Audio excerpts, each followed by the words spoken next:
What is a hero? A mythological figure, often of divine descent, endowed with great strength or ability? An illustrious warrior? No. It's a person admired for achievements and noble qualities, one who shows great courage. Welcome to the What's a Hero podcast, where we dive deep into what a hero is and what makes them that hero. I'm your host, Ken Fraunfelter, and I'm going to be introducing you to some of the world's most likely and unlikely heroes. You may have never heard of them before, and they most likely have never met you. But they all have one thing in common. They are ready to do whatever it takes to help make you better, even if it means sacrificing everything for you. Let's get into it.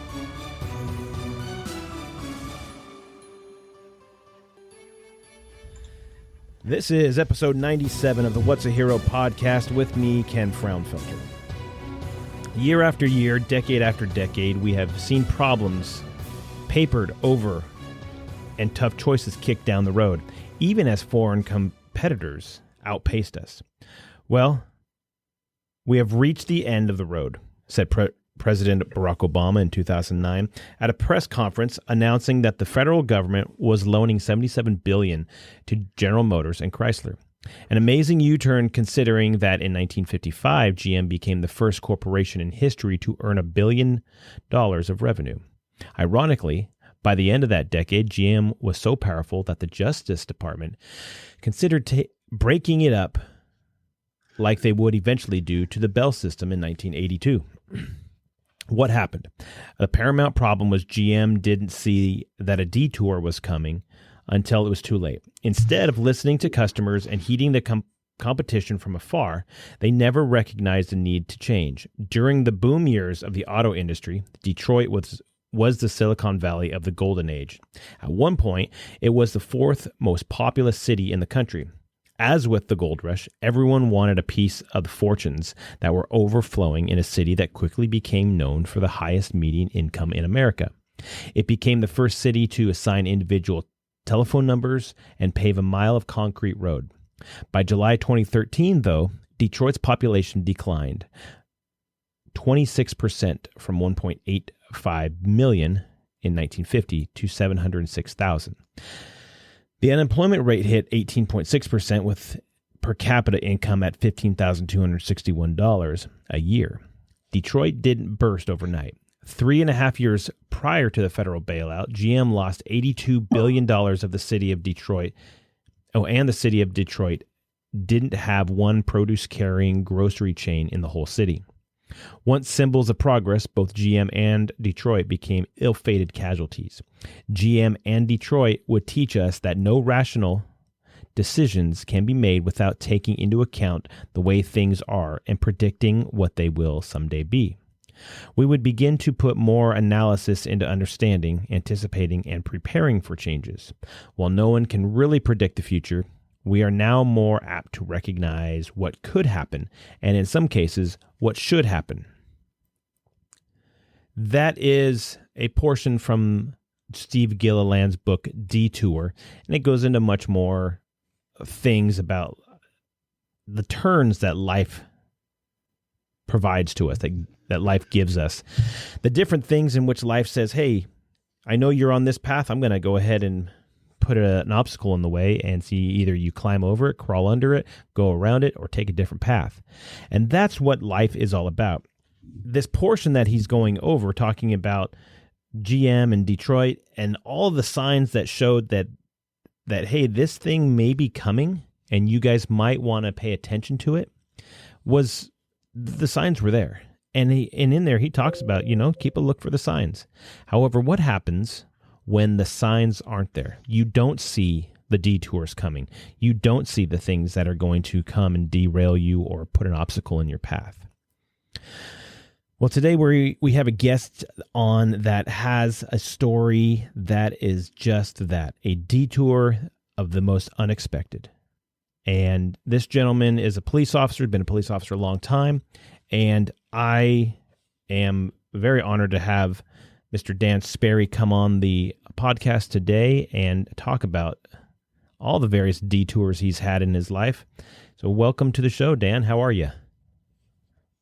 Hey, thank you, Ken. I'm doing well. I'm excited to be a part of your show here. So you are a police officer, and I know that you work currently, but this isn't the agency in which you started, and you're not the, and I'm going to say this without trying to offend as much as possible, but you're not the youngest police officer out there. No, I'm not. I went to the academy in 1998 in Colorado, was an officer down there, and then moved to Wyoming in 2005, changed departments up and started up there, and then was an officer there, and then moved to Idaho, where I'm at, in 2012. So been in the field for, started the academy about 25 years ago. Right. So, and for those of you that don't know, when a police officer, it's not like doctors and stuff. We can't just go from one city and be like, okay, I'm going to go over here and finish my career out over here. I mean, you could. I mean, physically possible, you can do it. However, you don't get to take all the years of service. You don't get to take your seniority with you. You don't get to take any of that with you. You have to start normally from scratch, from the beginning, just like a new guy when you go to these other departments. And so when he says he went from one department in Colorado to Wyoming to Idaho, it wasn't an easy decision, I'm assuming, correct? Just to up no, and go, huh? Moving from Colorado to Wyoming wasn't a big deal. There was a lot of stuff that we took into consideration when we left Wyoming. When I started in Wyoming, I intended to retire from Wyoming, and life took some turns and stuff. And so I've been here. I think I'm sneaking up onto my 12th anniversary. Yeah, I believe it'll be coming up on the 12th anniversary here. That's cool. Idaho here pretty quick. So it's the tough part is the retirement started over in Idaho.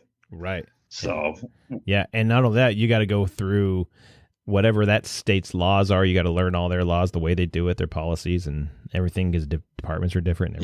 Thankfully, I did not have to go to the academy again. I was able to just challenge post, but did have a lot to learn and spent time, a number of weeks on FTO learning how this new agency does stuff and how they operate and the computer programs and everything. So FTO again after 12 years was interesting. Right. Yeah. So let's go way back in time. We got to get to know who Dan is, because I think the story you have is very unique and very inspiring. However, we got to figure out where you came from, and sitting with the name of the podcast, what is a hero? Well, not only what is this hero, who is this hero? Where does he come from? So who was little Danny? What was his thing when he was little? So you know what? I loved to cook when I was younger. Yeah. I thought I would grow up to be a chef. And I had some family members that were in law enforcement as well, though. My dad was in the Marine Corps. He was military police before he went into special forces. Both of his brothers, one of his brothers was in the military as well.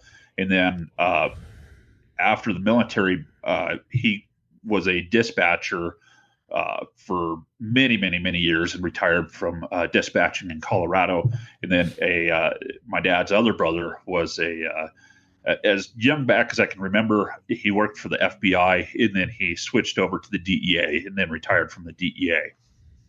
And so had a positive influence on the law enforcement, had another interesting role model in my family. That was another uncle on my mom's side who was heavy into drugs and alcohol. And I remember having to go visit this young man, my uncle in the state hospital when he was rehabbing. I'd go down occasionally with my grandma, or I would hear that he was incarcerated for something. And as I grew up, I learned other things that he did. And so I saw, wow, drugs and alcohol can take you down one road, or, these, my other uncles, and my dad, who's been a wonderful role model for me on work ethic and just being a honorable, respectable Christian man. Mm-hmm.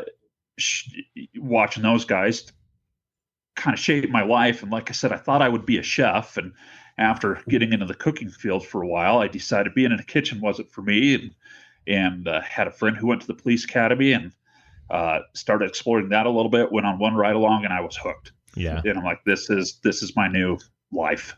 That's funny. A lot of people say that, I went on a ride along and changed my perception or changed my outlook and really lit that fire. So yeah, it's kind of cool that you did that. What did you do as a kid? I mean, were you outside running around? Were you in the kitchen cooking? What was your... if I wasn't in the kitchen cooking, then I was outside running around hunting and fishing. Yeah. Every chance I get, every chance I could talk my dad into it, we were out in the field doing something. Just going outside as much as possible, where they had to drag you back in, huh? Absolutely. When the street lights came on, that's when it was time to go inside. And if you're thirsty, you got to drink out of the hose. Yeah. And so as you start getting into school and you're seeing those guys and you start getting into school, did you know, I'm going to start working towards, playing sports and whatnot, I would assume, but did you start doing culinary classes? Were you thinking, oh, maybe I should consider the military as, when I graduate, or am I going right to college? Or, I grew up in Colorado Springs, just down the street from the Air Force Academy. Mm-hmm. It's also home to NORAD. Fort Carson is there. And then a number of other Air Force bases. Basically, Colorado Springs is surrounded by military bases. Mm-hmm. And so the thought of being in the military was definitely there. However, I was medically disqualified. I had asthma as a kid, and they wouldn't even consider me. So military was taken off the option block pretty quick.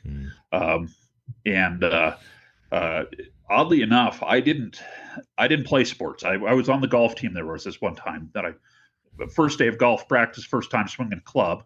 But I really enjoyed working, and had the chance to work in a Corvette restoration shop for a little bit, learn a little bit about body work, and then worked for a kind of a dinner theater type place, and got to learn a lot about the kitchen aspect of that. Oh, that's cool. Had a lot of fun doing that. Mm-hmm.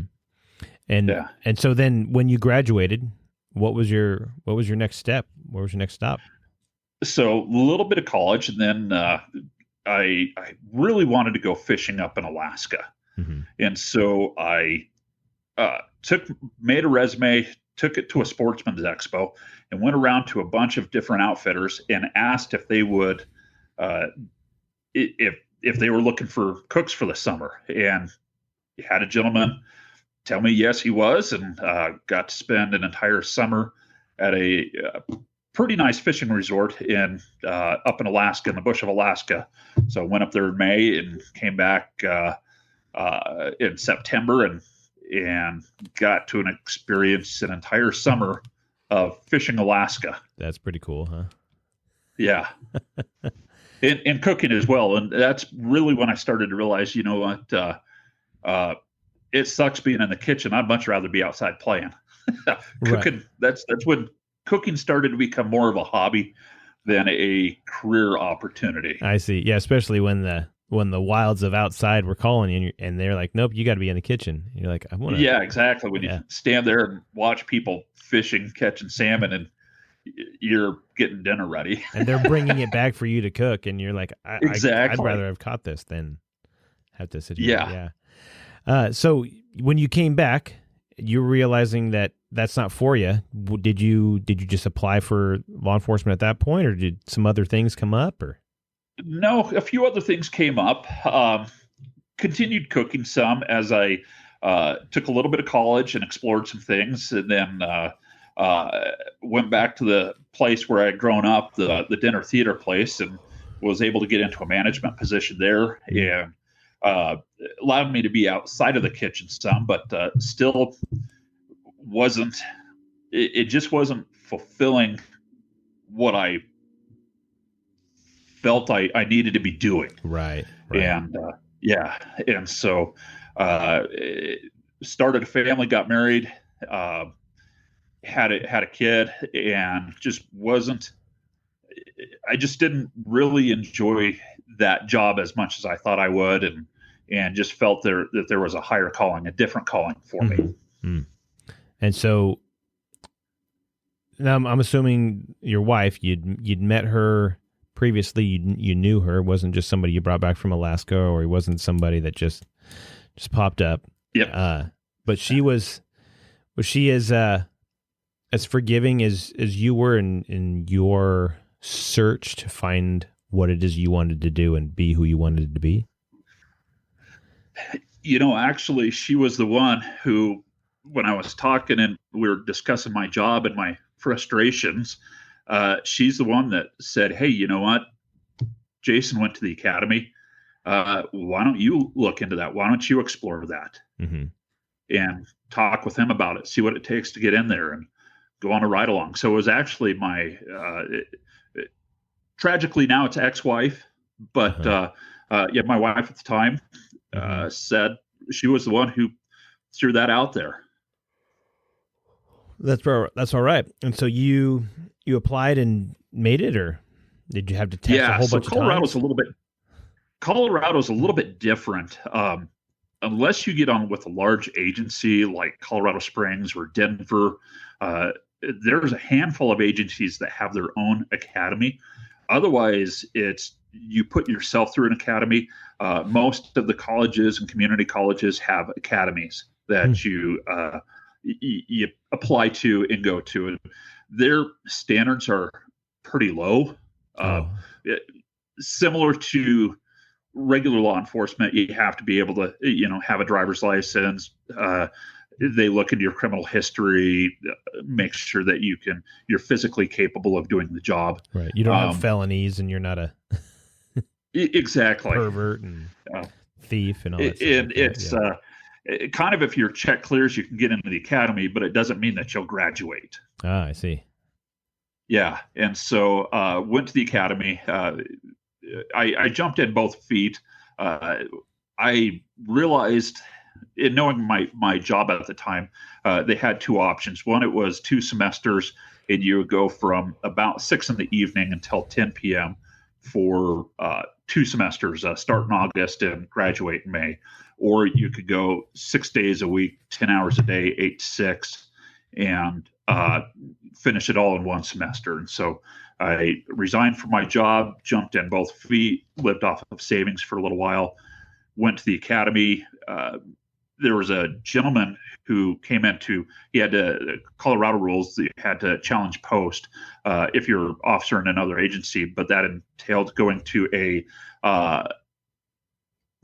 some classes at the academy. And so, like the law classes and a couple of little week-long courses. And so this gentleman came in and sat next to me and started talking with him. And he was a new chief of police who had moved up from Texas and became chief of police of one of the mountain towns near Colorado Springs. And so after talking with him and started a good relationship with him, he asked me to test at his agency. And then upon completion of the academy and passing my post test in January, I was hired the day after I passed the post test. It's kind of an odd thing down there. You got to complete the academy before you can take the test, but you can't get hired until you pass the test. And so you're eligible to be hired after you pass the test. Ah, I see. So it's not like you go apply for a position and they're going to put you through or whatever. It's your fingers are crossed the whole time you're in the academy that you're going to be able to find a job. It was a motive to get in there, jump in both feet, do the absolute best I could, learn everything I could, because I knew my savings would only last so long. Right. And needed a job as soon as I passed that state test. So, that's crazy. And so then you got on there, and good place to work and learned a lot, I'm guessing. It was an interesting town. Had a regular population of under 2,000, but it was one of the 3 gaming communities in Colorado. And so there were 14 casinos in this town of 2,000 people. Holy cow. And so there's times that our population would spring up over 30,000 on a Saturday. So we would go from 2,000 to 30,000 by mid-morning. Jeez. Yeah. And so it was really interesting. A lot of learning went on there. Yeah, so, I can imagine. it would. Yeah. And so you get in there, you learned everything from all the vices people have to figuring out disputes for people that, and a majority of these people aren't even citizens of your town. Yes. Very few of them were local residents. We had an occasional encounter with local residents. We got to know a lot of the local residents. Mm-hmm. And then, but yeah, massive transient population, massive. Yeah. So you get through that. And so did you work there the whole time? That same department you worked in Colorado? So I started there as on patrol, and then that's where I got into being a school resource officer. Mm-hmm. Was interested in the DARE program. The school at the time was interested in an SRO, and so this happened as this was going on. Columbine had just happened. Oh, okay. So, yeah, and so I was an officer not far from Denver when the Columbine incident happened. Mm-hmm. So all schools in Colorado were now, really jumping on board with having a school resource officer, right? And so that's where I got into that. Wound up being in an officer-involved shooting there. Wound up on another incident with some pretty significant injuries from a call for service, and wound up having to have multiple surgeries to get better and stuff. So that took its toll there for a little bit. And then left there and then went to a sheriff's office deep in the mountains. So wanted to love being in the mountains, being in isolated places, and was an officer deep in the mountains. Did the shooting and all that stuff have a was that the cause for you wanting to kind of go up into the mountains and just work up there and have a little bit of a distance? No, when I started my career, it was always I wanted to be up in the mountains, and that was the original goal from when I went into the academy. Is like, you know what, I love being up in the mountains. I want to work in the mountains, but how do you make a living? How do you provide for your family in very small rural communities? Yeah. And I'm like, you know what, be a police officer. Everywhere you go, they need law enforcement. And so if I have they need cooks and law enforcement. And so I've got it covered. Right. So you, everybody needs to eat and everybody needs to feel safe. So you work up there in the wood. How long did you do that? How long were you working up there? So left the PD where I was involved in the shooting and the injury, and it was 2003, and then moved deeper into the mountains. The same time when I left there, I went deep to the mountains, right? And then left there in 2005, and then to start in Wyoming, to transition up to Wyoming. Okay. So then you get you get up to Wyoming and you work. So how long did you work at the first agency, second agency? About 3 years each. Okay. And then you go over to Wyoming. And big city, small area. I mean, very rural. There's no big city in Wyoming. Sorry. So Fremont County, where I worked, the county is, I think it's just shy of 10,000 square miles. Mm-hmm. And our mothership is in Lander, and I worked out of the DuBois office. And if I would arrest a DUI, mm-hmm. I would have to transport them 75 miles to do a breath test. Jeez Louise. Yeah, exactly. Yeah. And we would, if there was things going on in other parts of the county, we had hour-long code runs. There would be times you'd get dispatched to a call and you'd be like, this is a 2-person call. I'm not going in by myself, and have to wait, 40 minutes for backup to show up. Right.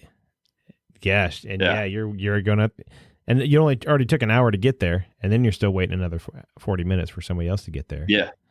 Yeah. So we had deputies scattered throughout the county, and so usually the first response wasn't very long. Mm-hmm. The first officer could get there pretty quick, but it might take quite a while for a second officer to get there. And how long were you there in Wyoming, or at least at that agency? You started in 2005 and left in early 2012. Okay, and that was the decision to go to Idaho. So yep, left there to go to Idaho. So while in Wyoming, my sadly, as many have experienced in our career, my marriage didn't survive. Young when we got married, and a lot of immaturity, and the learning curve on life experiences and stuff. There was a lot going on early in life, and with injuries and OISs and such, and it took a toll. And sadly, the marriage didn't survive. But just the stressors of the job and everything, and yep. Yeah. And so did she choose to go back to Colorado? Because I'm assuming that's where you met her. Right?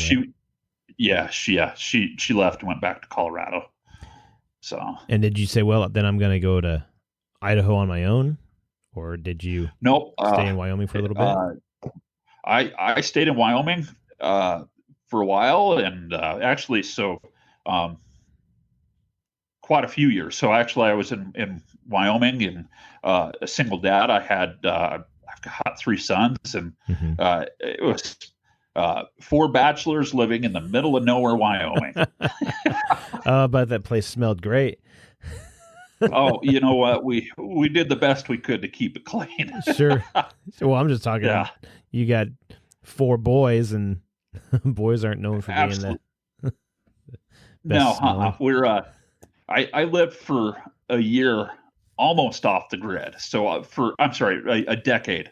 I heated my house for a decade in my cabin in Colorado and my house in Wyoming off of firewood. Wow. And so, yeah. And we had a well. And so was working to get off of the power grid so I could have a wind generator. That was kind of the ultimate goal. Right. And then that would have allowed me to even go further off grid and be total self-sufficient. So that was kind of the things that were the direction that we were just because of where we lived and the nature of things. And living in the middle of nowhere, hunting and fishing, and cool. Had some land, and raising some of our own food. Yeah. So hanging out with the boys and just being as manly as possible. Right. Yeah, absolutely. Yeah. So then teaching them. Oh, go ahead. Yeah. It just, teaching them how to be men and how to be self-sufficient, and, but at the same time, how to have manners and how to cook and how to set the table, and, not being, trying to be well-rounded. Right. Not to be a detriment on society, but be able to provide their own. Or a total hick or hillbilly. Sure. And so you guys did that. You said 10 years you're pretty much doing that. So the majority of your time in Wyoming was doing that. You and the boys just being there. So it was, I think if I remember right, my ex left after about 2 years in Wyoming. Then single for about a year, and then met a wonderful, wonderful woman who brought 3 daughters to the table. So, So the Brady Bunch, for sure.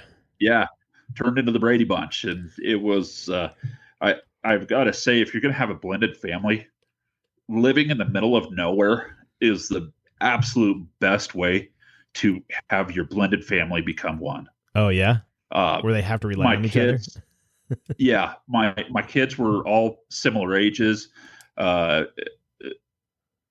and they're close in age range, and um, there were no neighbors to play with, and so the six of them would run out and go chase cows out of the pasture, and Mhm. or they'd take turns feeding the livestock, or Right. and because there was no neighbors, there was nobody else. They had each other, and my wife and I had each other, and the kids had my wife and I.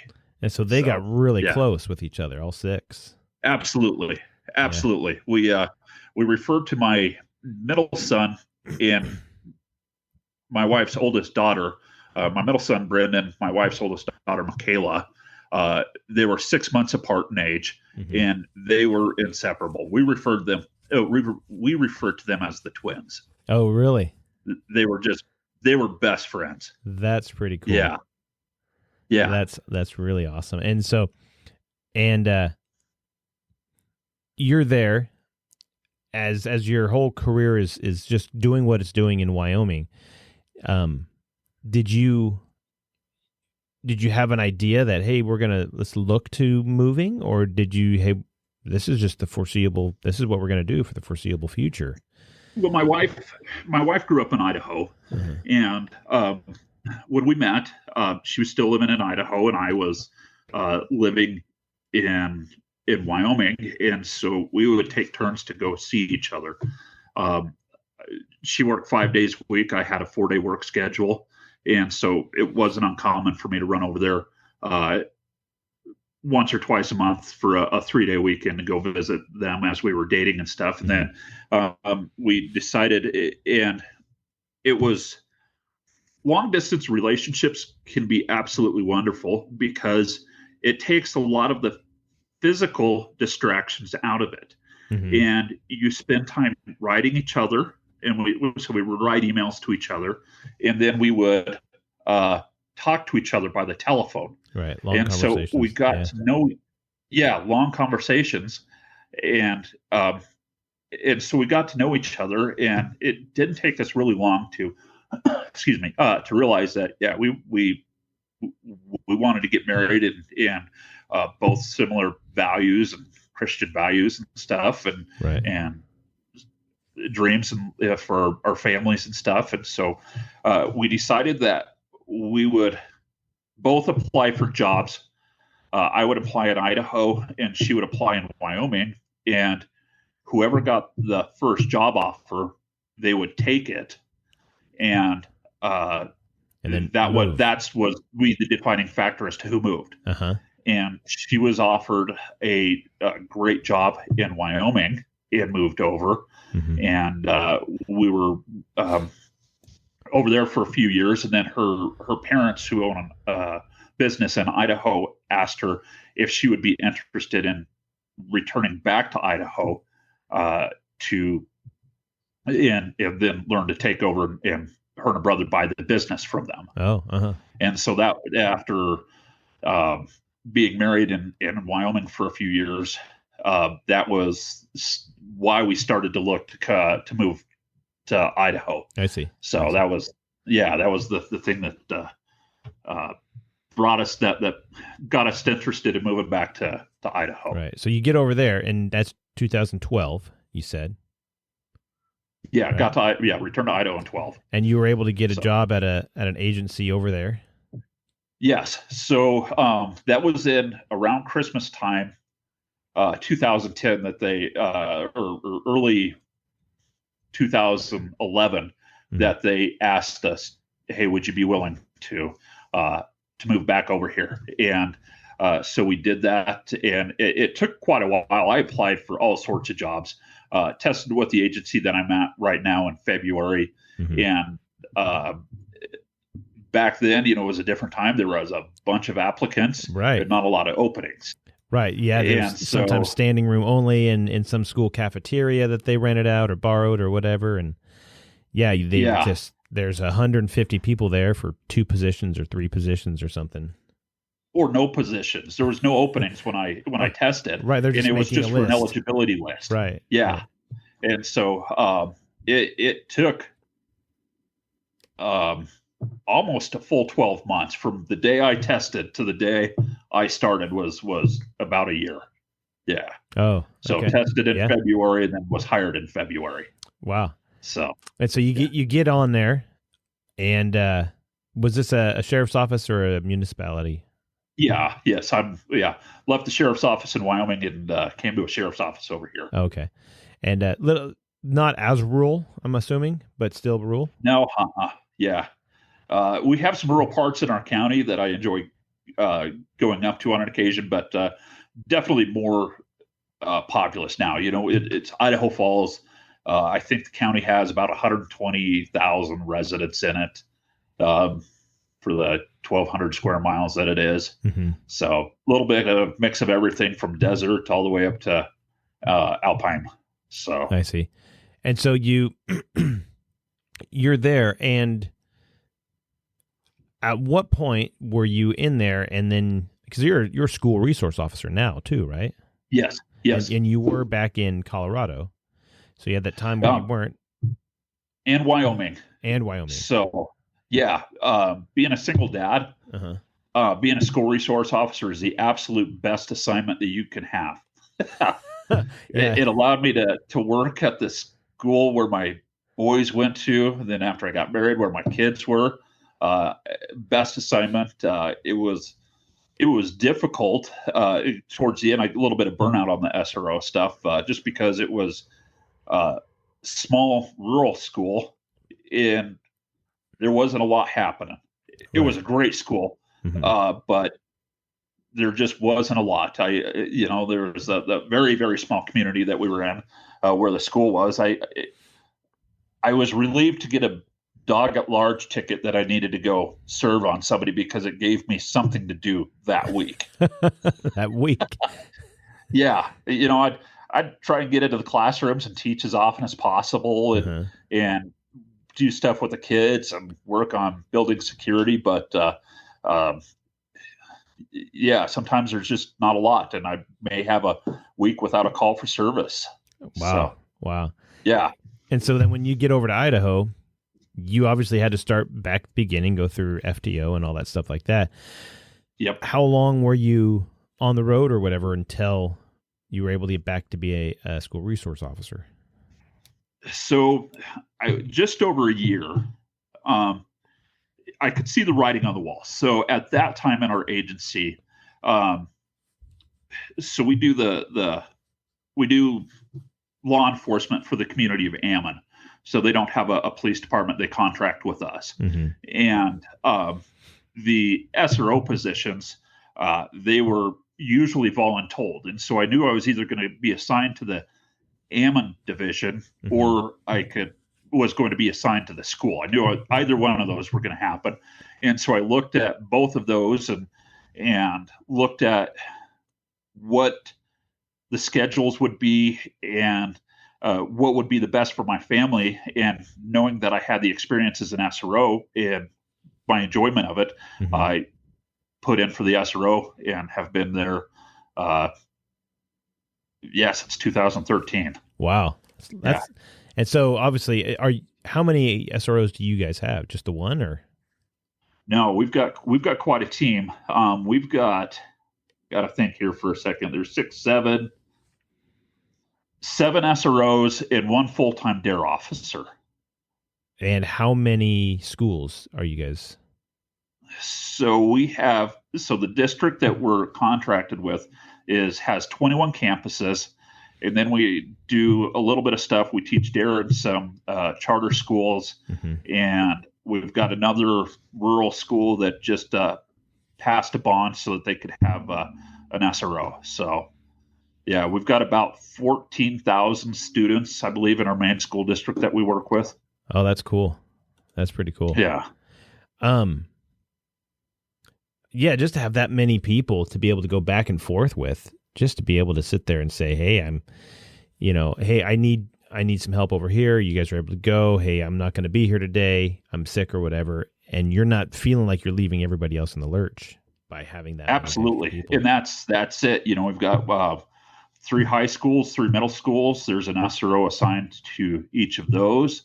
So that's where the six of us are, and we divide up all the elementary schools, and then we've got this new rural school district as well that we're working with as well, and so jumping around to that some, and so yeah, there's an entire team of us that are extremely knowledgeable and a lot of experience. So right, that's pretty cool to have that, and then you develop the relationship with the kids better. They get to know you, especially being in there that long.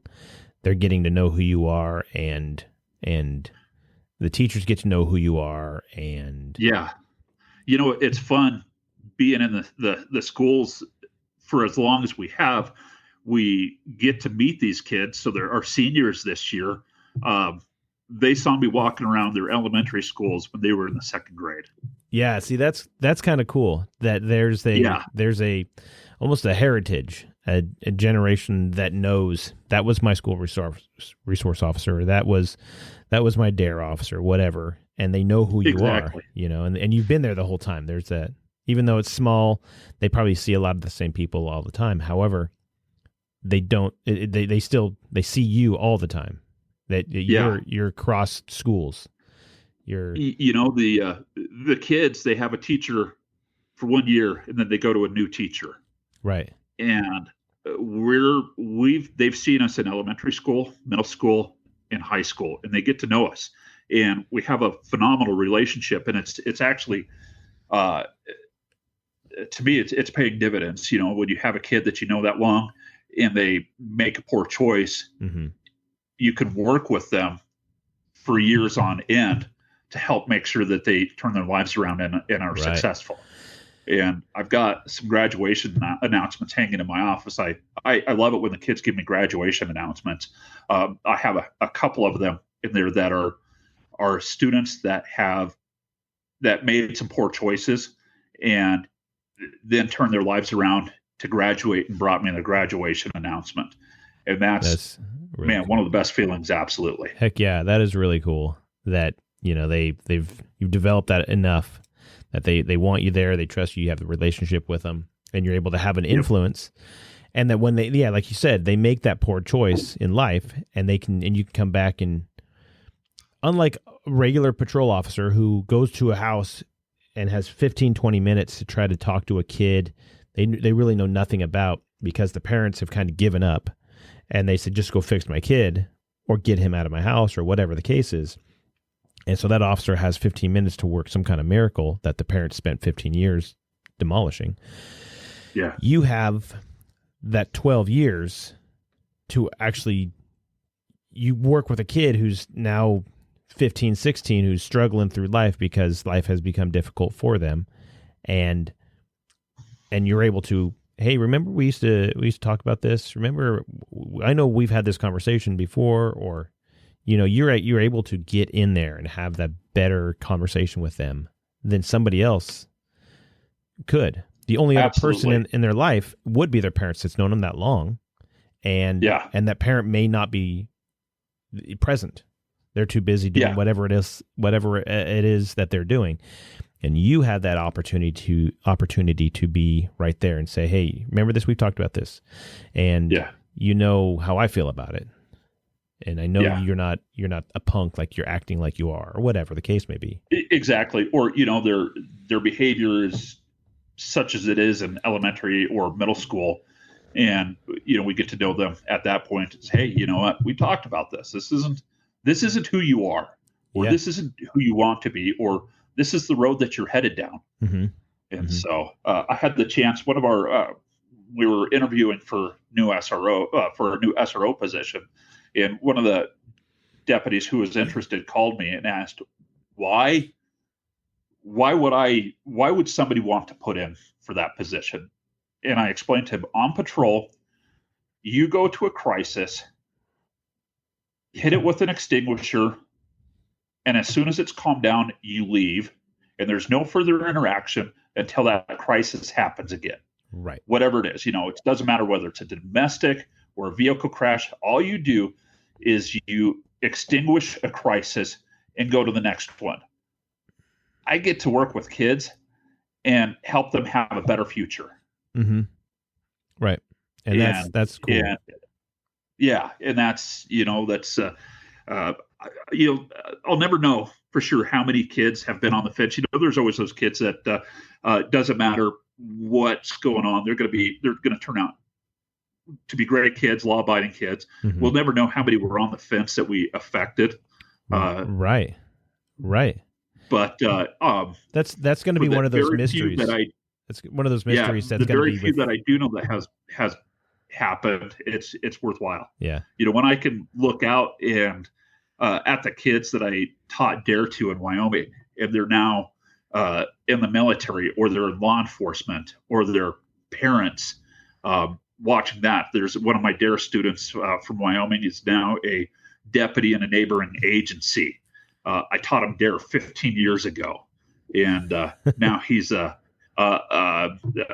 with his sheriff, one of his captains. He's like, man, I'd love for him to be an FTO, and to hear, I got to be a part of that success. Right. Don't know how big of a success it was, but I was at least there doing the best I could to mentor him. Right. And, and it's cool. There's a thing, and I'm starting to notice it now.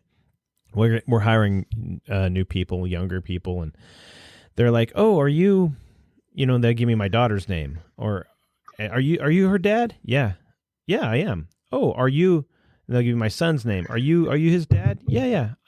Oh yeah, I went to school with him. I went to graduate with him. My partner right now at work graduated with my son. So, nice. I look at these guys that were kids with my kids, and it's such a weird thing, especially as I look at my academy photo when I graduated the academy, and I have a picture of my kids sitting next to me, and they're little, they're right, 10 years old and 8 years old or whatever. And I can only imagine my partner now, who was supposed to have my back as that little kid when I first started. It's just kind of funny to me. And you see that, but you see the growth in somebody that wants to become something better, which it's just so awesome. We had a big community event this last Saturday, a huge event in the park, and our full-time Dare officer, he and I were working the sheriff's office booth together, mm-hmm. and he's been teaching Dare for a long time, long time, and he's coming up on his retirement, and people were coming up to him who he taught Dare, and now he's teaching their children Dare, right? And they're coming up, and he's like, "Hey, do you remember me? Yeah, so yeah, my son's going to be in your Dare class this year." When we go to the Dare graduations, I've helped out with those the last couple of years. That's this deputy has multi-generation Dare instructor. Right. Top mom and dad Dare. Now their kids are taking Dare from him as well. Right, and I think it's awesome that you're able to do that, and that he's able to do that. That you can see that how things are working, and yeah. And the positive influence, right. A lot of those kids are like, I hope people are like, hey, that officer took me to jail when I was younger, and now he's taking you to jail. We don't want that. That's the wrong generational. Yeah, we'd much rather hey, you know what? I remember you from all these years ago, and now you're teaching my kid. Right. And the positive influence. And that gives that officer the opportunity to ask, how are you doing? How are things going for you? Hey, I'm doing great. I'm doing this and doing that. And wow. So that is that glimpse of what you were saying that you never know, because there's kids that you look at like, man, I don't know. This kid he's got some rough edges, and he's going to be hard to deal with as we get older. But then you see these, oh yeah, I turned into this, and this is what I am. I'm a doctor. I'm a this. I'm a that. My kids are awesome, and you're like, wow, you become impressed. But like you said, the ones that you never knew, you never know, and then the ones that could have easily, you just didn't even know one way or the other, and you just did what they kind of just hung out in the back or middle of the pack or whatever, and then you never know what your influence was. And that's, like I was going to say, that's one of those mysteries that's going to go with the man on the grassy knoll, that's going to go with, is the Earth flat? Did we walk on the moon? All these different things that are they conspiracies? Is it true? Did we really do it? How many people did they fit in the Trojan horse? Whatever the case may be. Yeah. We don't know until we're finally at the end and we get to go ask God, hey, who really shot Kennedy? You can ask these questions and we can find that out, So, how was little Johnny Smith? He goes, had you not done something, he would have been whatever. So it's awesome to have that. So, yeah. And so now you're now there, you're rocking it still.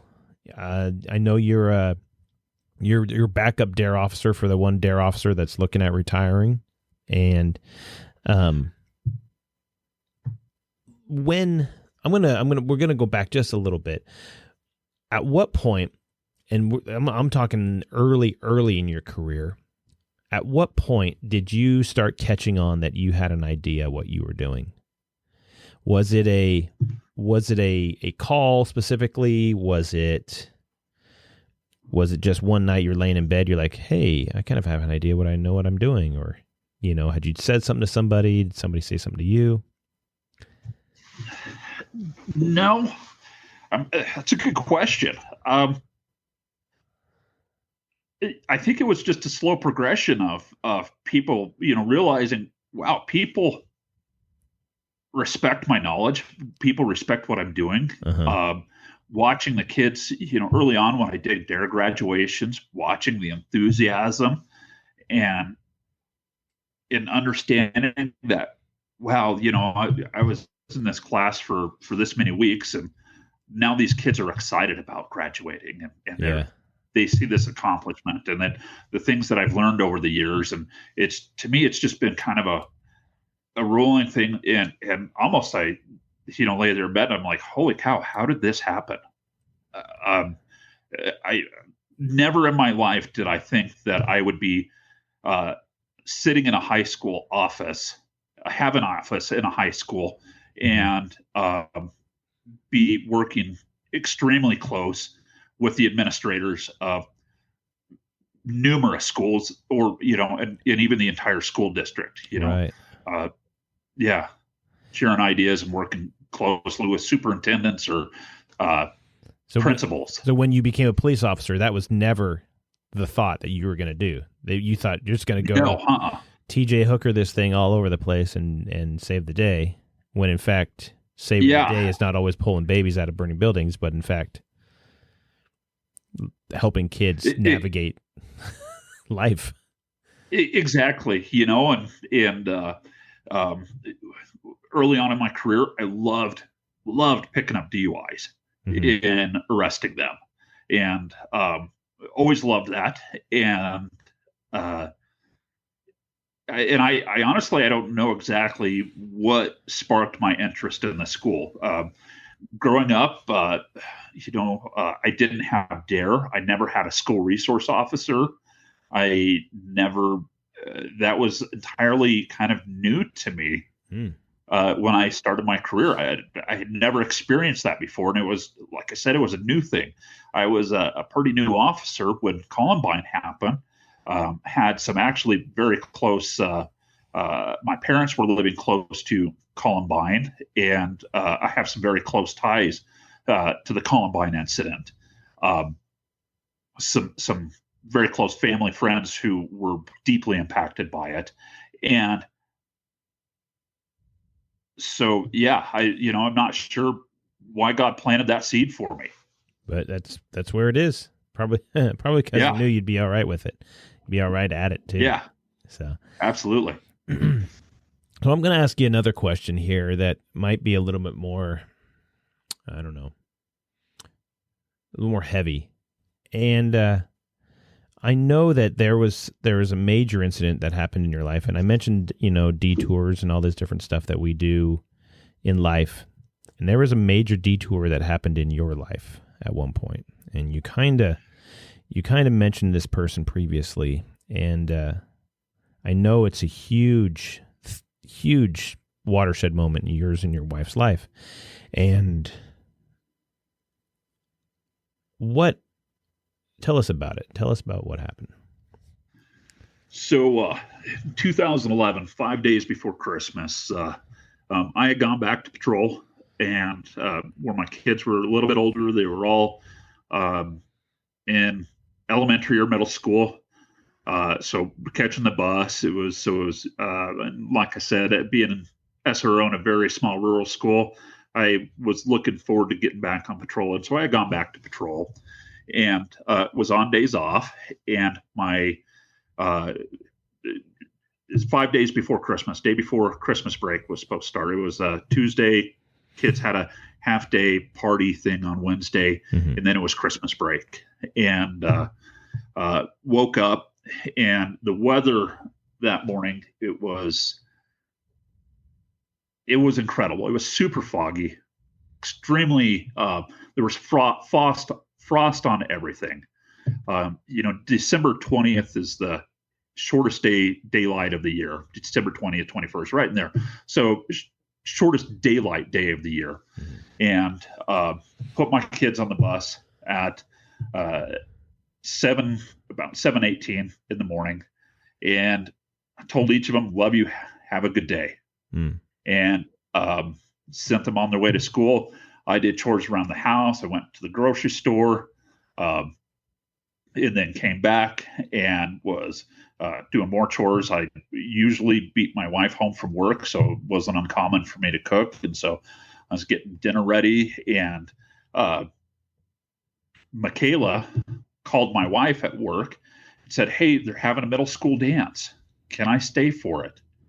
And they talked about it, how she would get home and such. And she said they agreed that she could. And last thing my wife, Melissa, said was, I love you, have fun. And where we lived, so it's a 35-mile bus ride from my house to the school. And so very long bus ride for my kids each day. Right. And being that rural of a community, of a school district, they ran what was called an activity bus. It's a bus so the regular bus left the school at 4 p.m, and then they ran an activity bus at 6 o'clock. And that was so kids could stay after school for tutoring, for sports, for dances, other activities. There was another way to get them home. Right. Otherwise, it would be difficult for parents to make 70, 75, 80-mile drives just to go get their kid from school. Right. And so they agreed that she would take the activity bus home, and which was no big deal. My kids had done it several times. And my daughter, Michaela, was 11 at the time, and she was in the 6th grade. The middle school was 6, 7, 8 there. And I guess my oldest son was in 9th grade. And so he wasn't able to go to the dance, being a high school dance. This was just for middle schoolers. And she says, I'll take the activity bus home. And so my kids got home at their regular time. We did their usual evening stuff, which was homework and dinner, and then getting cleaned up and winding down for the evening. And then the activity bus would usually get to our house somewhere between 6:45 and 5 to 7. So right in that 6:45, 6:50 range. Right. And so we were expecting her. We lived off the highway there. The bus would stop right in front of our house, and we could hear it pull up. We had sheer blinds up, so we could kind of see light out there, but people couldn't see us walking around inside and whatnot. Right. But the bus pulls up, and we're doing our thing, getting stuff done, and see the lights flashing, and I tell Brendan, my middle son, hey, go make sure that the front door is unlocked for Michaela.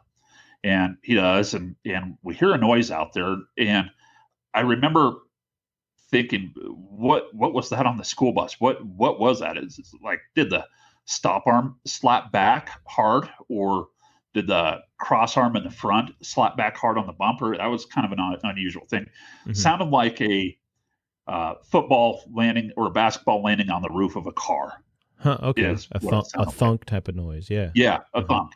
So if you've ever heard a basketball land on the hood or a roof of a car, that's what it sounded like. Right. And I'm trying to process that. What is that on the school bus? And we're a rural highway, not a lot of traffic, late December, after dark and stuff. And so, and next thing I know, there's pounding on the door, lots of rapid knocking.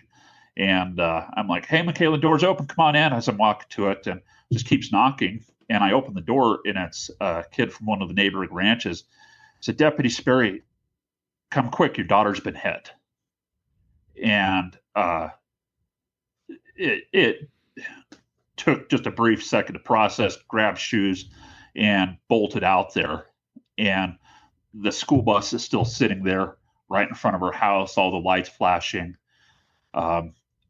Run out the driveway to the highway there, and the bus driver's walking back to the bus, and it just says, and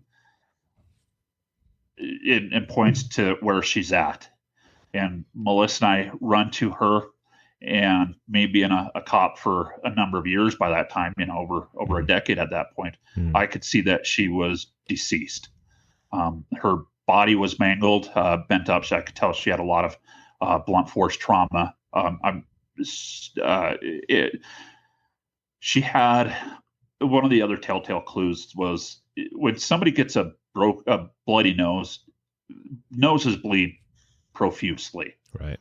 And she had just a little bit of blood at the tip of her each nostril, but they weren't bleeding.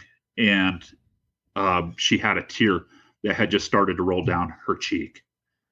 And I untangled the body, checked for pulse. Melissa's screaming, do something.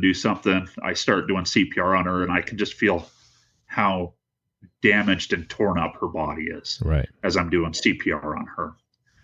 And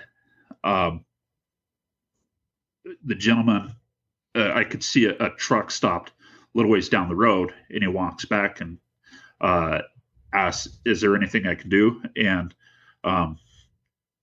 let us know that he was the one who hit her.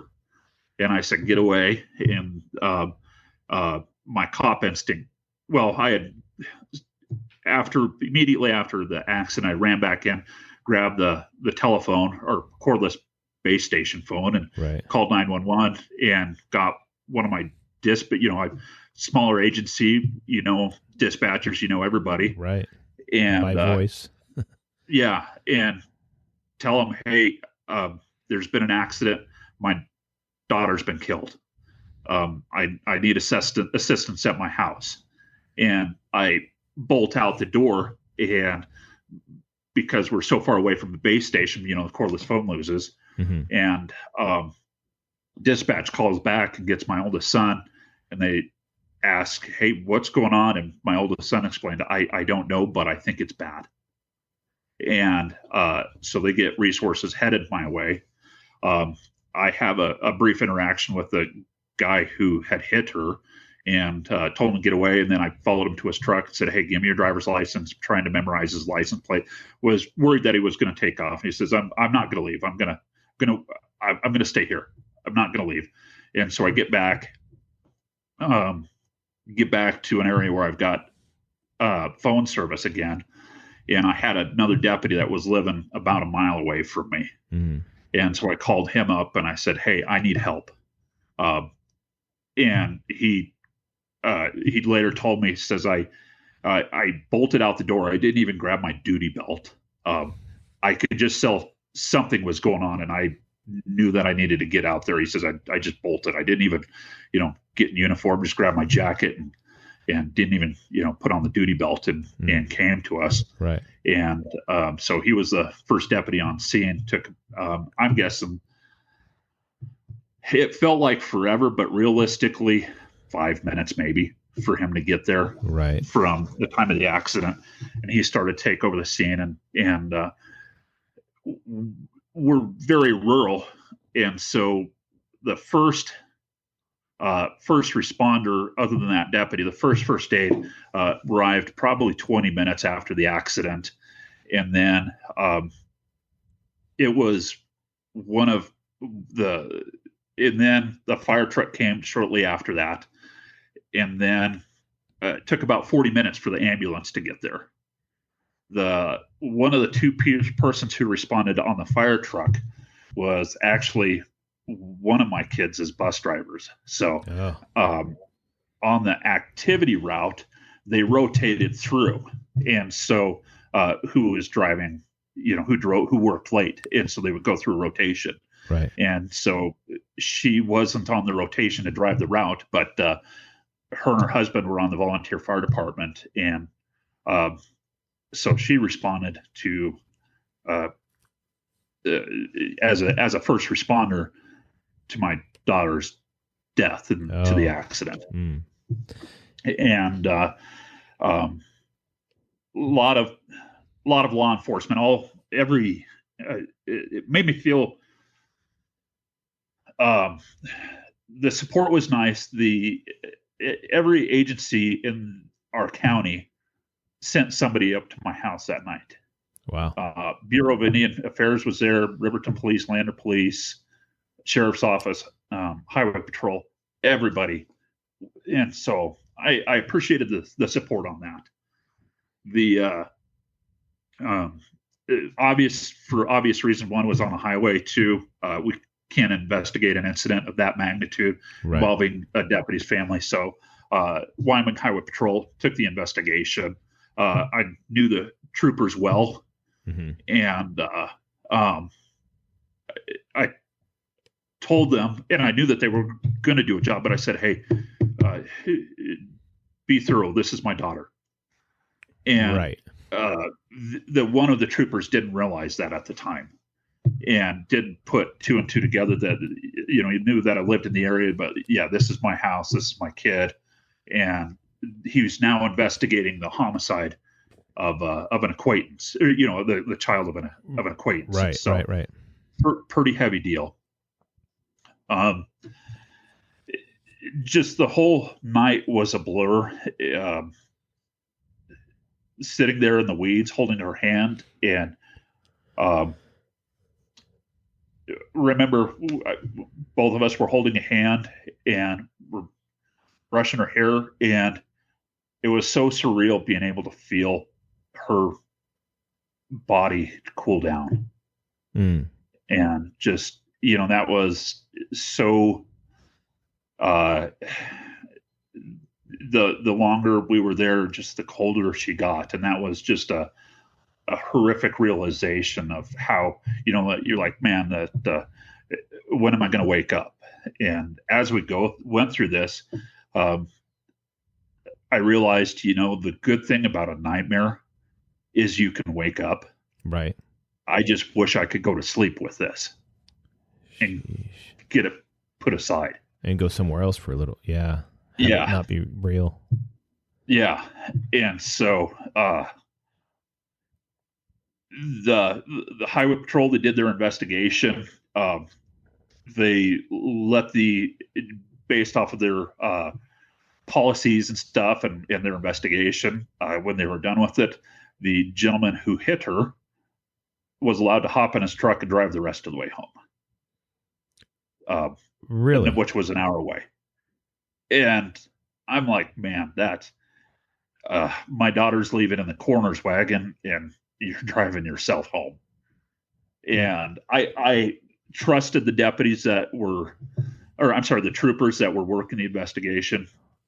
Highly, highly trust them. Knew that they're absolute professionals. But I got to tell you, that sucked.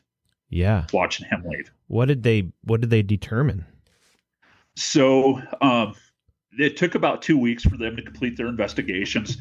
They were doing cell phone warrants, so looking to see if he was on his phone, looking into a lot of stuff. And he was ultimately charged with 5 counts. 1, passing a school bus, driving too fast for conditions, reckless driving, misdemeanor vehicular homicide, and aggravated vehicular homicide. And so he was it took about 2 weeks for those charges to finally come down, which, again, knowing the process, this is what I expected. I knew it was going to happen. Yeah. It was just sucked being on that side of it. But even knowing exactly what to expect, it sucked. Yeah, man. And so again, the accident happened on late in the evening on December 20th. I have to call Michaela's biological dad and explain to him what happened and tell him that his daughter's deceased. Right. And then my wife's parents, I had to call them as well. Because your wife was not able to do any of that. No, And so I called and explained to them, and then called my parents. My parents were planning on coming up later in the week for the holidays. Right. But I called them and said, hey, I need you to start heading this way now. They lived in Colorado. I'm like, hey, I'm going to need some support in this. Yeah. And so they packed their bags and were on the road bright and early the next morning and drove through quite a blizzard to get up to us. Man. The 21st, we went down to the funeral home and got to see Michaela after she had been cleaned up from the crash, and started the process of planning a funeral, which, I've known forever that I'm going to someday have to bury my mom and dad. Right. All of us realize that someday you're going to bury your parents. Yeah. But the biggest fear is, and I don't think a lot of people realize this, is what if you had to bury a child? Yeah. How do you even do that? I had never planned a funeral. I've lost some grandparents over the years. By that point, I'd lost all of my grandparents, but I wasn't hugely involved in the process. And so working through that with the funeral home, and we decided, so I was in the process of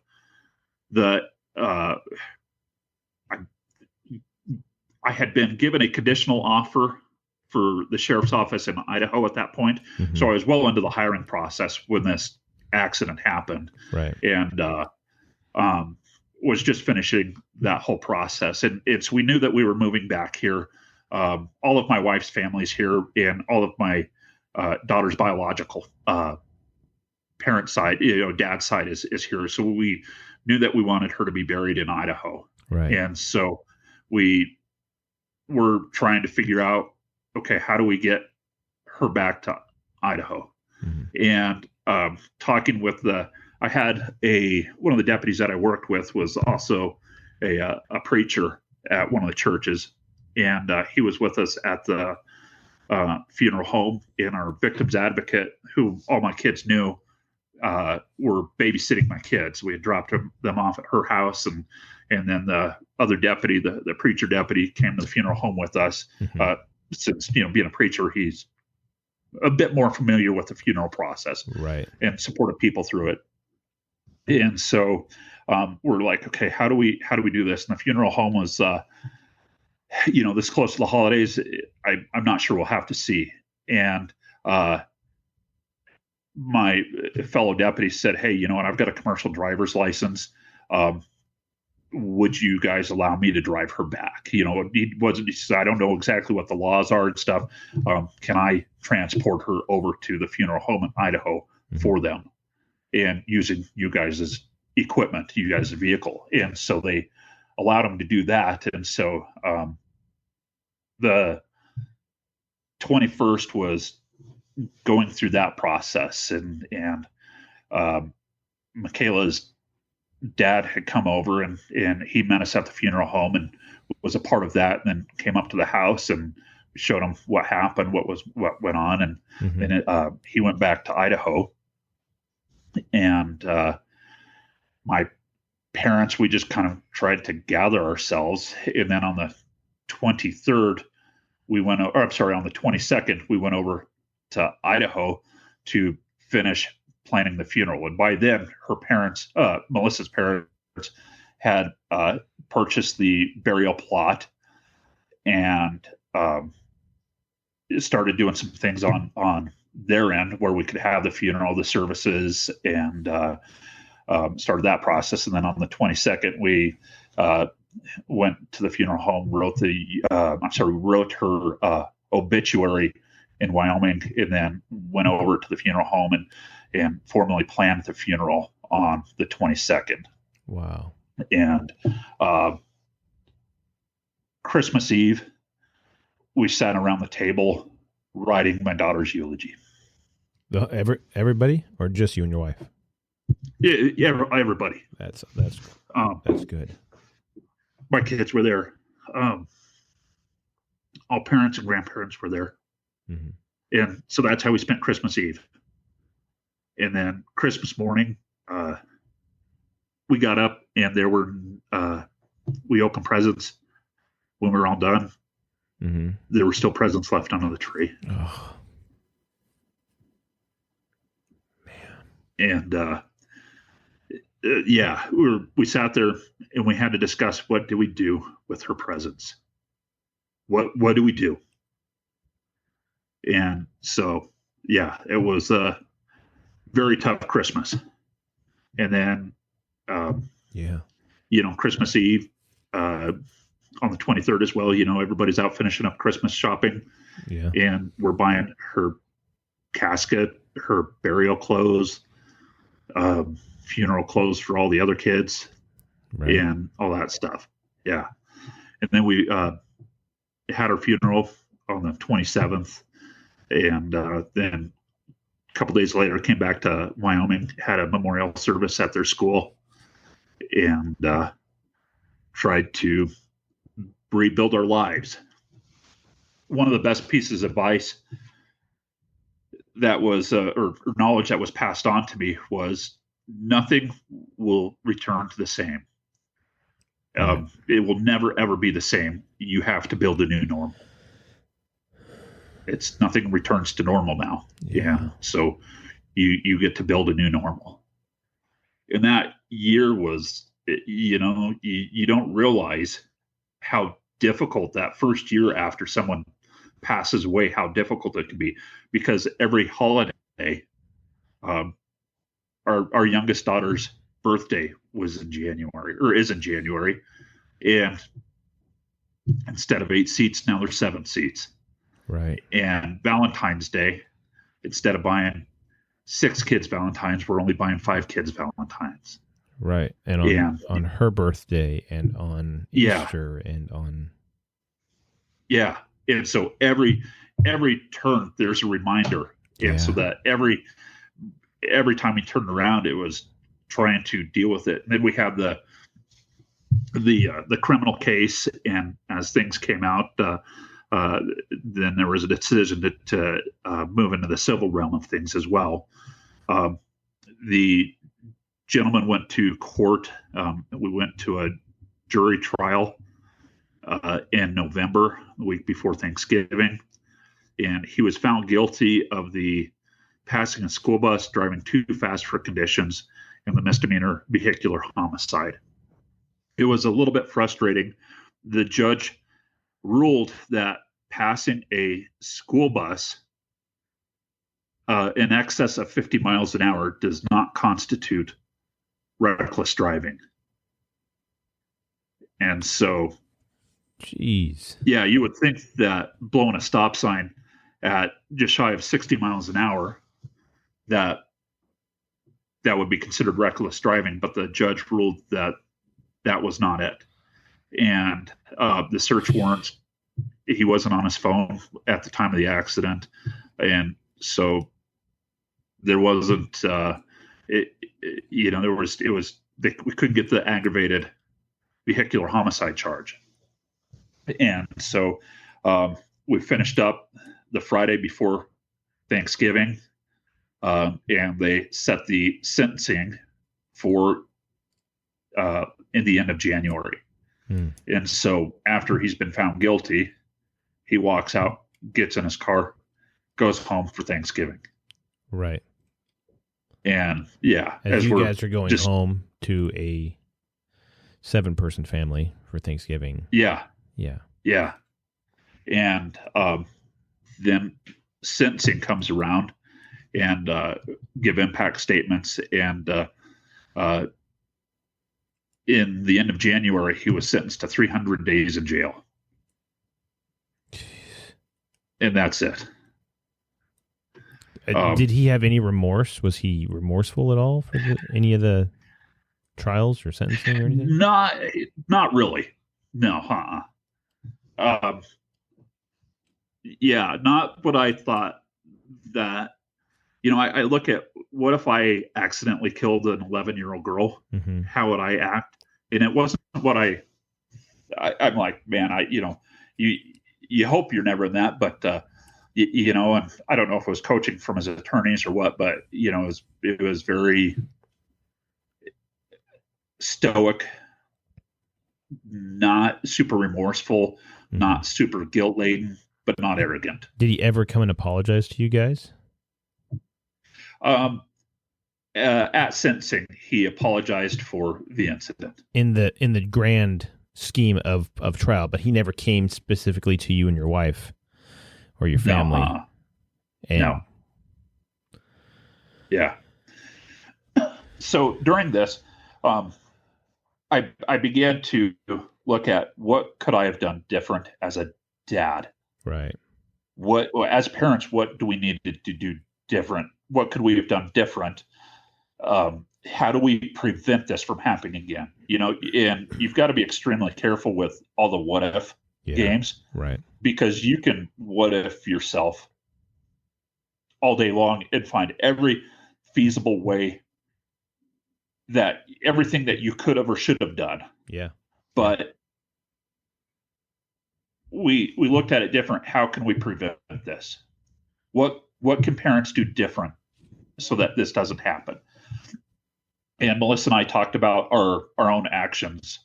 And, when I bought the house, and Melissa, I didn't even know Melissa and my daughters at that time. And when I got the kids signed up for the school buses, we learned the rules and stuff. And the kids would pick up, get on the school bus on our side of the road on the way to school. And then the school bus, they would have to cross over this 2-lane highway to get to our house. They taught, they explained the rules. We taught the kids the rules. They knew what the rules were, and they followed the rules. They knew that they would get in trouble if they didn't. And so my wife told me, so, I just was never comfortable with them crossing the highway. And which I knew. And I'm like, yeah, you know what? I should have listened to you, and we could have addressed it.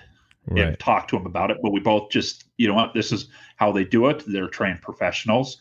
This is what it is. And so learning to, empower parents, and, hey, if you're not comfortable about it, it's okay to say that you're not comfortable about it. And is there another option we can look at? Whatever the case may be. Yeah.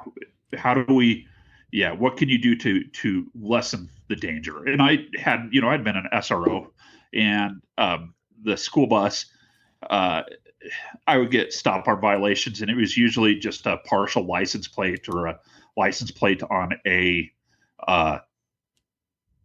napkin. I even had one turned into me on a napkin from a bus driver, because they had, hey, I had this car pass me, and only thing I had, I think I got it right. It gave me a napkin with what they think is the correct license plate. And I'm like, man, can you even describe what the driver looked like or anything? No, but it was this kind of a vehicle.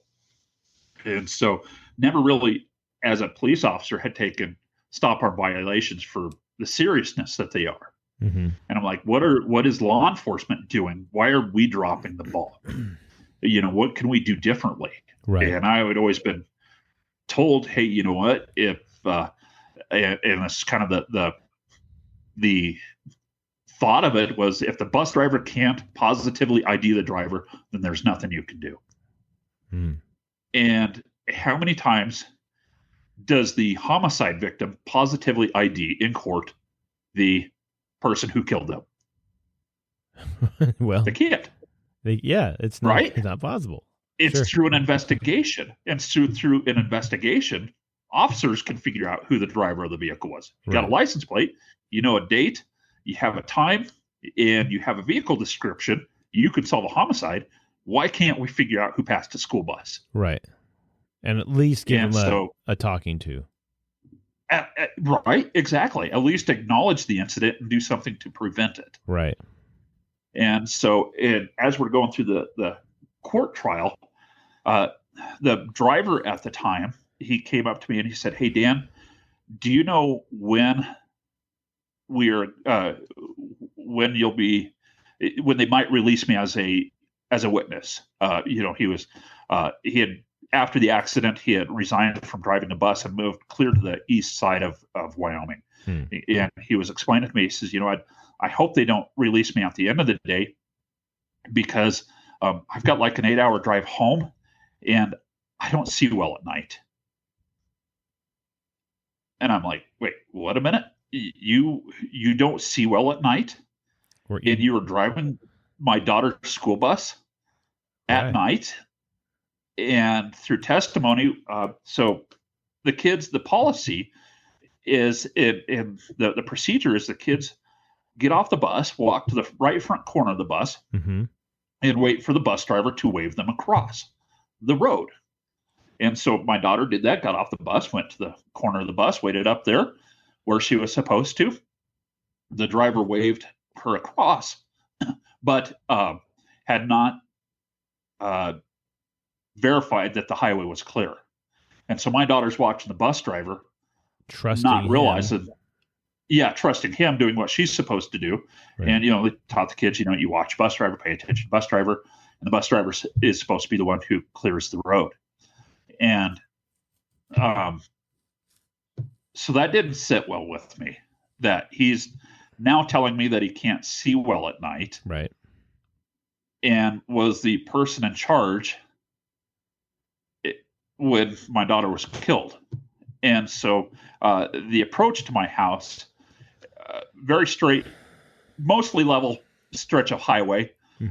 So the bus driver had, if the car was doing the speed limit, had more than a full 60 seconds to see traffic approaching before they reached the bus. So it was a great spot for a bus stop because lots of visibility. Right. More than a half mile behind me, traffic could see, or from the back of the bus, and then more than a mile oncoming could see. And so the bus drivers have plenty of opportunity to see danger. Right. And when the bus driver was on the stand, he's like, I never saw the car. I never saw the truck coming. Never saw the truck. And that makes you wonder, is it because he wasn't looking? Yeah, and so I'm like, or he wasn't able. I'm like, what? I was flabbergasted. Yeah. And my uncle, who was a DEA agent, we were talking about that a little bit later on too, again with the bus driver, and my uncle and father-in-law, he mentions this as well to them. So now I've got, he's not only just told me, but he's told these other guys, other very credible people. Right. And so we've got multiple people that are hearing this. And so that was kind of the thing that really kicked a civil suit into action. Was, okay, you know what, this is the way to make change is is on the pocketbook, hitting the pocketbook. Sometimes, if you want to change an industry, if you want to change something, have a financial impact on that, because the dollar is what will force the change. And so I'm like, we've got to figure out a way to change this, because I've got a guy who's saying that he can't see driving a school bus with kids, and looking at the policy of the kids crossing highways. I'm like, man, we've got to make change. Yeah. And the school district, I don't want to bash on the school district, because they were wonderful. I have a lot of respect for the superintendent at the time. She was a good lady, and they were following state law and policies and stuff. They were doing what has been set up for them to do. They were they were following it, except Right. with the exception of in it. So as we went through this, we learned that her bus driver had a eye condition, and he had lost about 50% of his visibility in each eye. And the only way he could see a mile down the road was if he was tilting his head up and really straining to open his eyes. It's kind of a lazy eyelid condition where his eyelids droop. Weird. And so after learning that, I'm like, okay, yeah, it's, you can't see a mile down the road. You didn't see that bus because of your known health condition. Yeah. And through subpoenas, we learned that he had been addressing this for 5 years previous to the accident. And so that was just devastating to learn that. And he had it surgically corrected 8 months after the accident.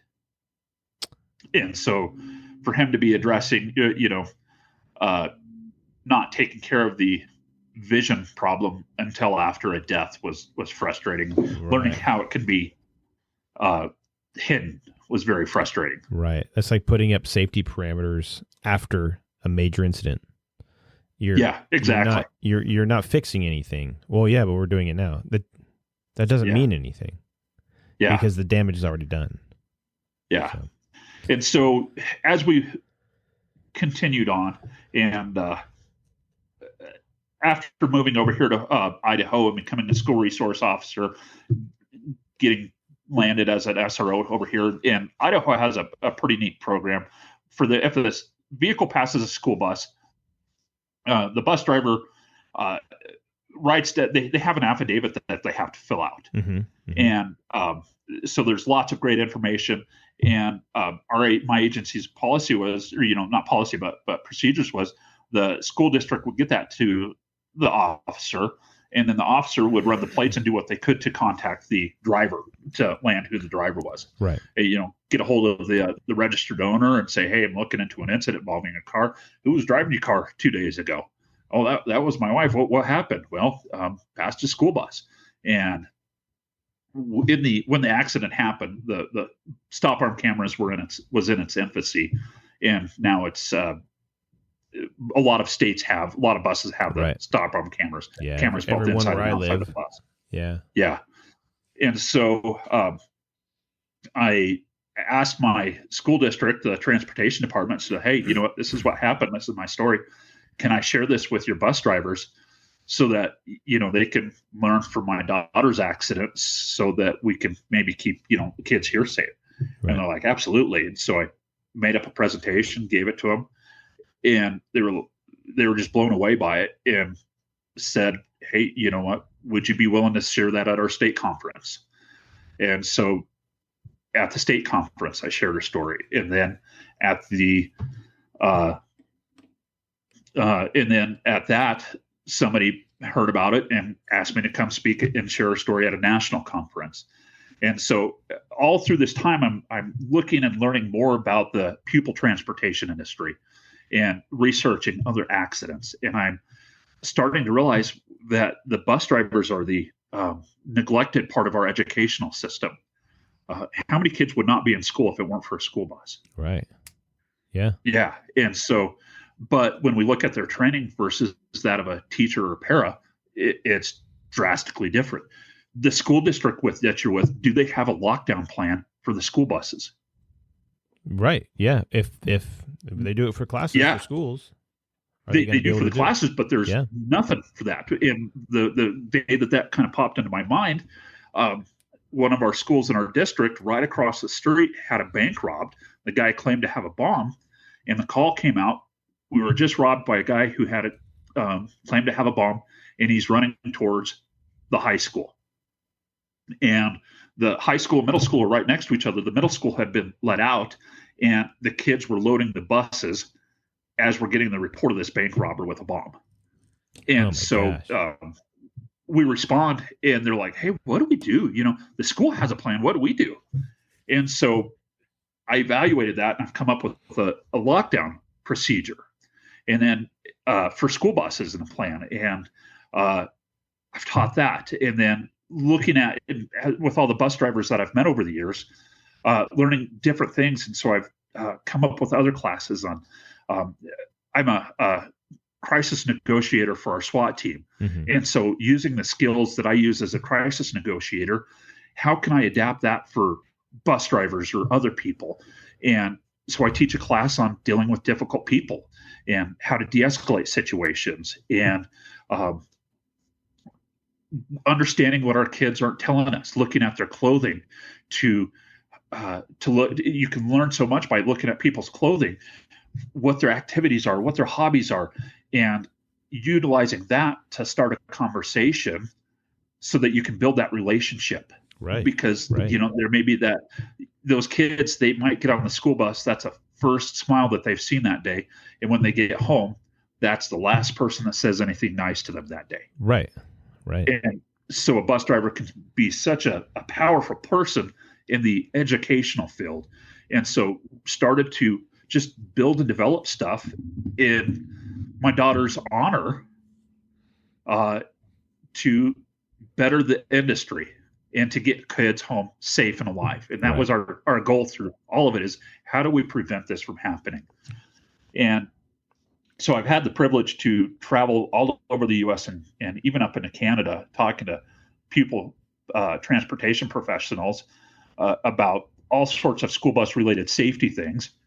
And I've had the privilege of training more than 10,000 school bus drivers. That's which cool. It's just, and to people ask me, Dan, how can you share your daughter's story? It's got to be so hard. I'm like, it's hard. Tears are in my eyes every time I share it. But if I get kids home safe and alive, I'll never know how many get home safe and alive because of her story. But it's making an impact, because after I go there, these states are changing policies of, hey, we're not having kids cross highways. We're not having left-hand, kids aren't crossing the roads to get to schools or to get to their houses. Right. And they're looking at their policies, and they're looking at their health standards and all sorts of stuff. And they're changing things to keep these kids safe, and putting the lockdown procedure into place and whatnot for the school buses. That way they have a plan. Right. And so, I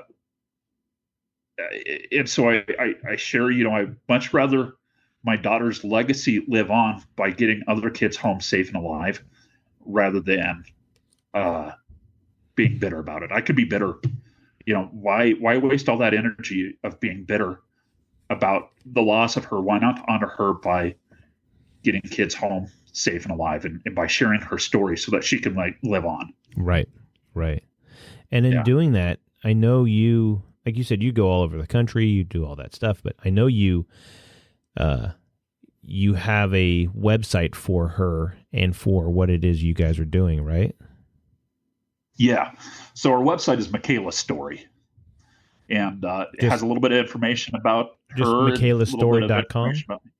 michaelastory.com. Okay. MAKAYLASTORY.com. michaelastory.com. Yeah. And it talks a little bit about what we do and ways to improve it. And, we look at, when I talk to these bus drivers, I talk about, in low light conditions, do you have your high beams on or your high beams off? And, because that makes it, car coming at you, they may not be able to see the red flashing lights or that recognize that it's a school bus because you're blinding them. And we've had a couple of parents reach out to us whose children have been killed in school bus related incidents. And we've been able to provide support to them and assist them. I've had the privilege of speaking in 3 different state capitals, working to get legislation passed, and which has drastically impacted kids, I believe, for the better.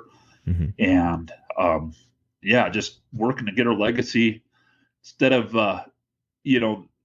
as I said earlier, I wish this was, the good thing about a nightmare is you can wake up. I just wish I could go to sleep and forget about this. But if it's going to be on my mind, I'm going to make it something positive that I am working to get other people's kids home safe and alive. That's That is fantastically awesome. I love that. That is so good. Because, yeah, so many people could just sit and wallow in the pain and the do nothing and the hurt of it. And the then bitterness. Yeah. And yet you're not doing it. Your wife's not doing that. Your kids are not doing it. Your son, who is her twin, who is her best friend, is not doing that. You guys are making her and honoring her in what you're doing and being and giving her life value, her legacy. Yeah. In 2018, tragically, five kids in 3 days were killed in school bus stop arm violations. Jeez. And I happened to be at a conference with the NTSB, a school bus safety conference, when this happened. And I got a card from the NTSB presenter there, and I emailed her after the incident and said, hey, if you're not looking into these already, please consider it. And then shared my story as well. Mm-hmm. And so I had the opportunity to be involved in the NTSB. It was a multi-year study on school bus safety. And when you go to their website on school bus safety, a lot of their recommendations are to improve school bus safety is stuff that I provided to them. That's awesome. And so, yeah. Yeah, And so it's just, she's making a difference. Yeah.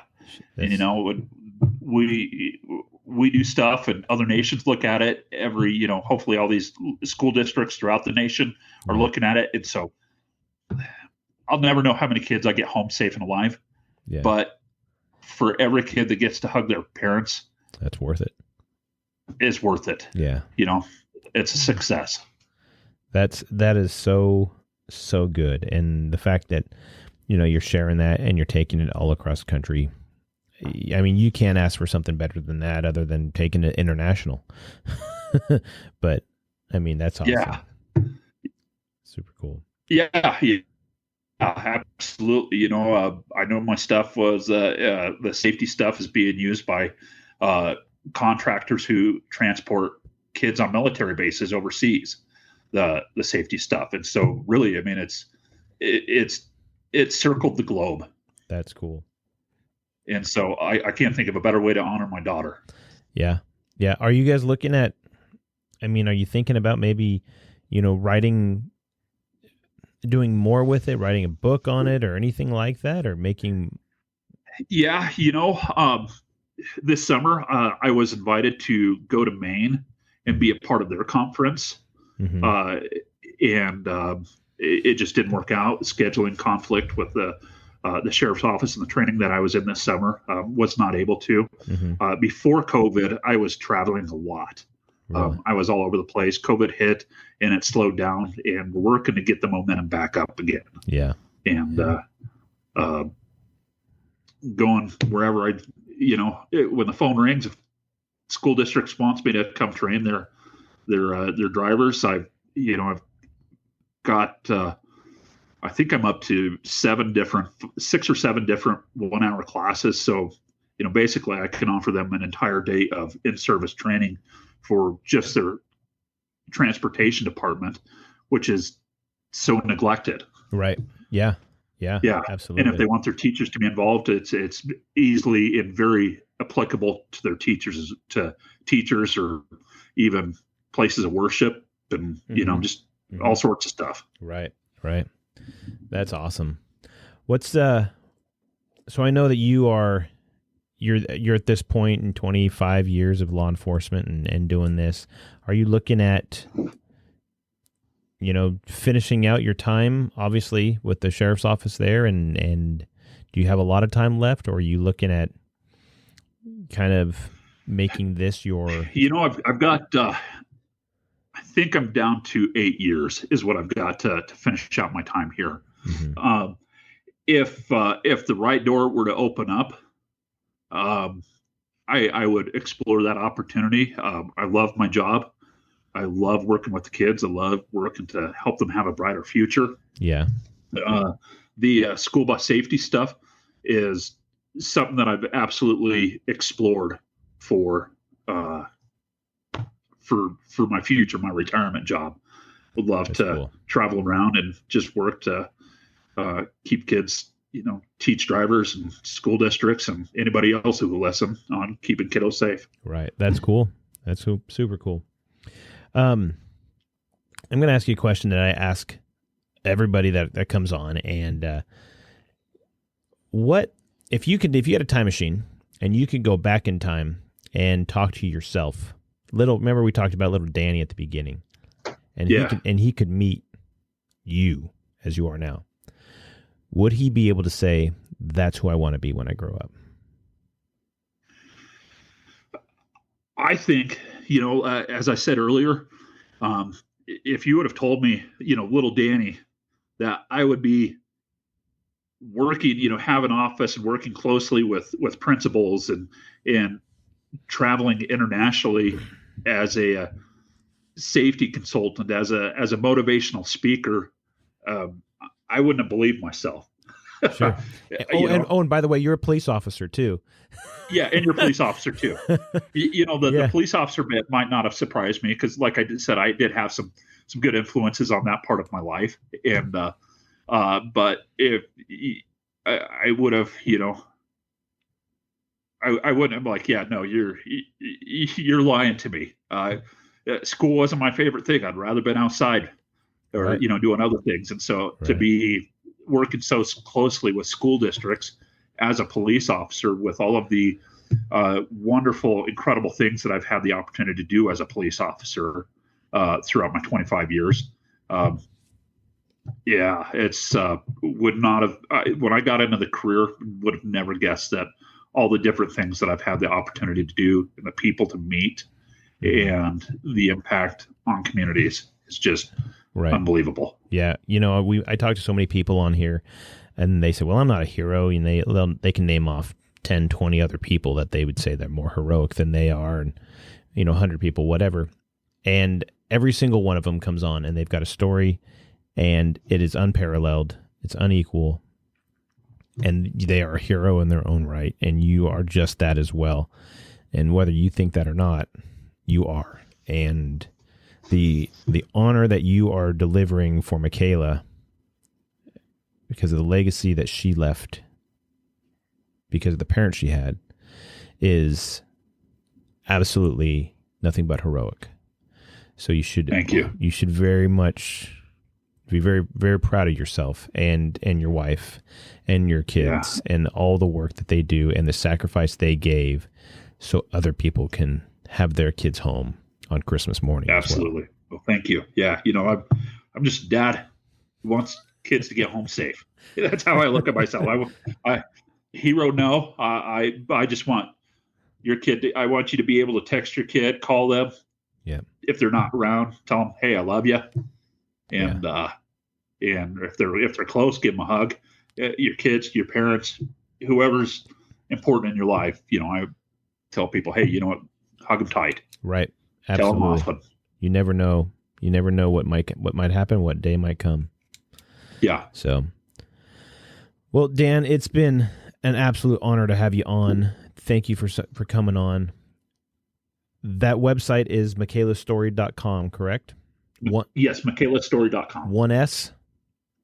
I'll Makay. have to, honestly, at the moment, I don't remember if it's two S's or one S. MAKAYLASSTORY or Michaela Story. I don't. Either way, Google it. It'll pop up. Yeah. Absolutely. Yeah. You'll. Yeah. Google both ways. It'll fix it for you. That's right. Yeah. So that's awesome. Do you have any final words you'd like to tell everybody before we cut out of here? Tell your family you love them.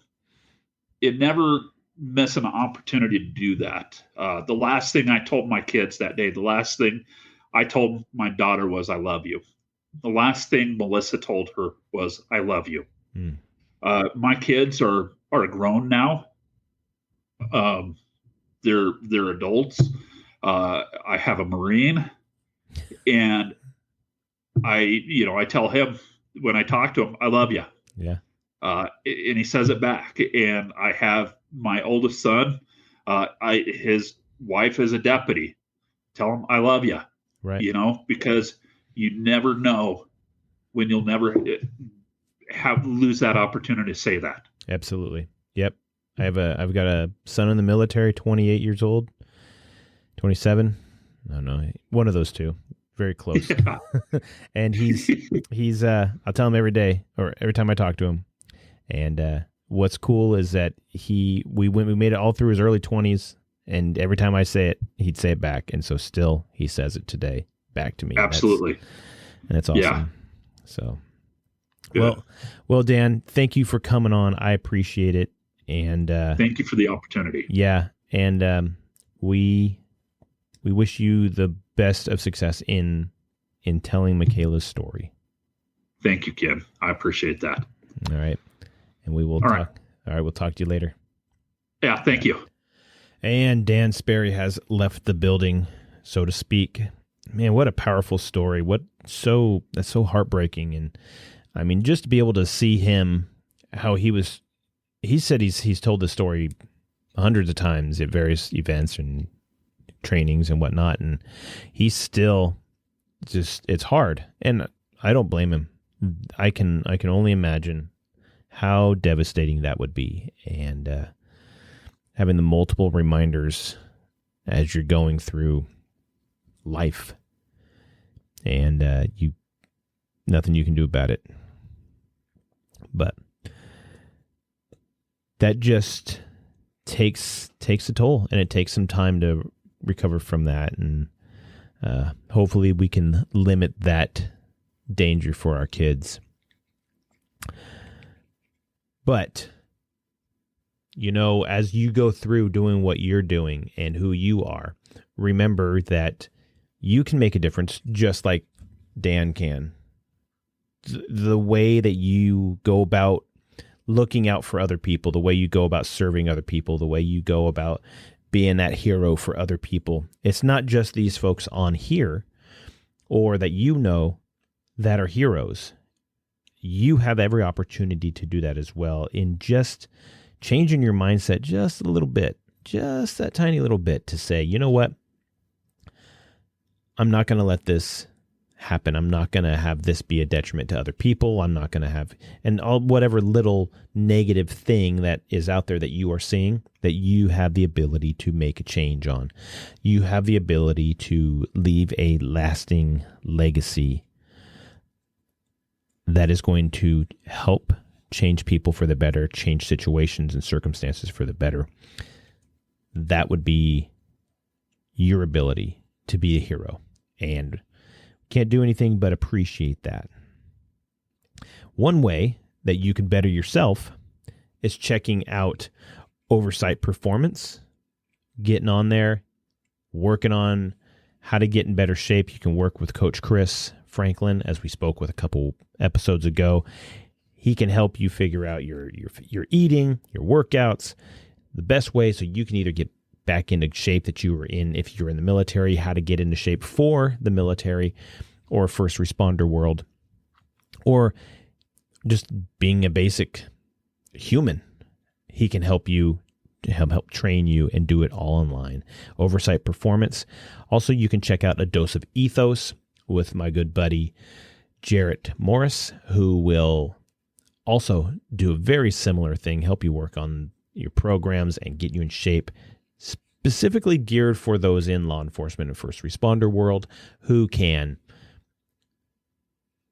get you ready for the academy, or if the academy is in your rear view mirror, like way back there, and you're starting to find that, your duty belt's not fitting the way it used to. He can get you back on track, help you get into shape for that as well.